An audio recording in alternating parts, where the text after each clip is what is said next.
Hello, ladies and gentlemen. Constantine here. I am going to be bringing a special broadcast to you. That is correct. This is going to be me after switching to Terran, which, if you watch the last two games that I cast, you will note I've been playing Terran exclusively. I was watching Day 9 because I watch Day 9 and Husky and HD because they're all awesome. Better casters than myself and better at just all-around entertainment. And Day 9 has this thing where on next Monday, it's called his Fun Day Monday, if any of you are unaware, where he's starting it now. So every Monday apparently is going to be a Fun Day Monday. This Monday's theme is a Zerg no queen style. And it got me really thinking. I was, falling asleep at night thinking to myself, what could make that work? And essentially the rules, the stipulations were that you play a Zerg and you build no queens, and you try and make that work. And so I got thinking to myself, well, what is special about queens? And the thing that is special about queens is that they let you double your hatchery production. And yes, it is double, even though it spawns 4 larvae. It spawns them every 40 seconds, and larva spawns every 10 seconds. So it is still going from one larva every 10 seconds to 2 larvae every 10 seconds. So it is only double. And so what the difference between a queen and a hatchery is nothing production-wise, but they have obviously the ability to heal, hit air, spawn creep tumors, and they only cost 150 minerals. And so I was thinking of ways in which I could get away with extra hatching in my base for that extra 150 minerals and make it effective. And so I came up with the idea that I would play a build where Zerg walled in with a hatchery, and it's a kind of a funky build because, and I'll explain why I'm scouting with 2 drones in a second. It's kind of a funky build because it requires that the positioning in your base be somewhere that the larva on the bottom half of, or the bottom side of the hatchery are in like a useful position. As you can see, I'm just going to briefly say this right here. My opponent is just teching up as Protoss. He's got 1 gas. He hasn't thrown down his extra gas yet, so not really sure if he's planning on expanding or not. He's saving up his Chrono Boost. Everything's normal. He's getting that Zealot out. Normal as can be. Going to be able to wall in like here. Really don't know what this pylon's doing. Looks like he's going to try and fast expand. I am, in fact, throwing down a hatchery.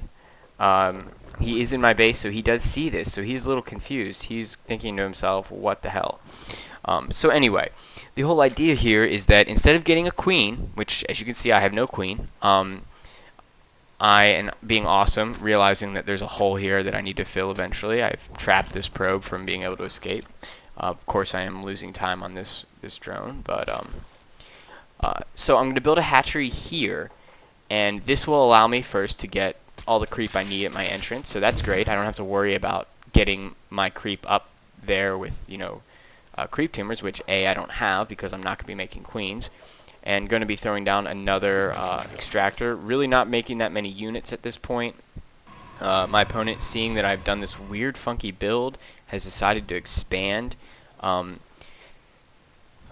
to be throwing down the lair super fast. So what I like about this build is because you're walling in, because you are actually playing very defensive, Terran style with Zerg, you end up not having to worry about things like a fast Zealot rush.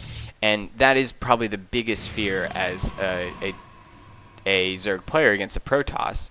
And keep in mind, this build is specifically tailored to Protoss. But anyway, this idea of walling in is really effective against anyone that's going to try and do like an 8 Zealot push or like a 5 Zealot push early with like a 2 gate. Now I'm not really sure about the timing. My opponent obviously fast expanded, which is why this was effective at this point. I really need to be making more drones right now, and obviously my macro is failing a little bit. I'm not a Zerg player. I'm a Terran player, although after doing this and losing about 10 games on the ladder as Zerg prior to it actually working, spoiler alert, it kind of works this game, I ended up really enjoying playing Zerg again for the first time in a while. So I'm going to be throwing down a missile +1 attack because I use this Evo Chamber to wall in. Not going to waste the Evo Chamber, as might as well throw it down. And the trick to this build is going to be Nidus Worms. So as you can see, the Stalker sees this wall-in and thinks to himself, okay, I'll sit here and kill this, because I obviously can't get to him. And at first you might think, okay, this is horrible. If he brings like 3 or 4 Stalkers to the entrance, you're going to lose. And that might be the case. I'm really casting this game just because I kind of want to explore this possibility of not making queens, because I think it's a great idea that Day 9 has come up with. And so what I'm doing is building a single spine crawler. Now this isn't really going to be able to defend this Stalker because he can back up and outrange it. That's the one problem with this build, is that range units can take out a hatchery without being attacked by spine crawlers very effectively. Which is why I think that this build will actually evolve to be something that's very useful in a Zerg versus Zerg. As you can see, I've thrown down the Nidus worm. I am going to be moving this Overlord in to try and get a Nidus network here. And what I like about this is that this is very inviting to this Stalker. This Stalker is saying to himself, wow, I need to stay here and kill this building, which may or may not finish the upgrade it's working on. And in the meanwhile, he's focusing his attention here, and he's focusing attention here, and it leaves him more vulnerable to this Nidus worm, which is going to be very devastating to his economy. He's quick expanded, so he doesn't really have that many forces, and he's just now getting his warp gate up. And because of that, this attack is working. But you can see I'm still relatively weak. I don't have that many forces. He's on 2 bases with way more saturation, and that was before, of course, I took out the space. So I've really just leveled the playing field. The only difference being that I have a wall in, and he has some cannons. And he has a lot of cannons. I'm not really sure how good this guy is. This is in the Diamond League, although I did lose like 10 games prior to, well, maybe not 10, like 5 or 6 games prior to doing this, so he could be a little bit lower. Although the victory for this game ended up giving me 14 points, which means that he was around 1100 actually. Sorry for that. Completely forgot.